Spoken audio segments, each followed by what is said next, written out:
ఈరోజైతే నేను బెండకాయ ఫ్రై అయితే చూపిస్తున్నానండి.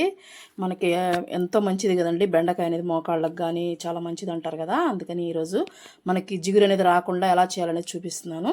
చూడండి, మనం స్టవ్ అంటించుకొని బాణలు అయితే పెట్టేసుకొని ఆయిల్ పోసేసుకొని జీలకర్ర ఆవాలు వేసేసి చిటపటాని తర్వాత పచ్చెనపప్పు మినపప్పు కొద్దిగా వేసేసుకొని పచ్చిమిర్చి ఒక 3-4 తీసుకున్నాను నేను, ఎందుకంటే ఇదే కారం మనం ఇంకా వాడము.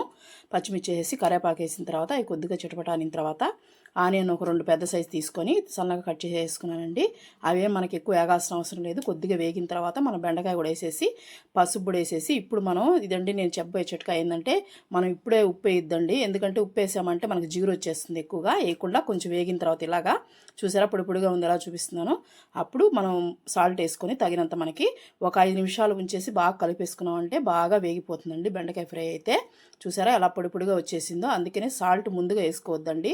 సాల్ట్ వేసుకుంటేనే జిగురు వస్తుంది బెండకాయ. అందుకని మనం కొద్దిగా ఉడికిన తర్వాత వేసుకోండి. బెండకాయ ఫ్రై అయితే రెడీ అయింది.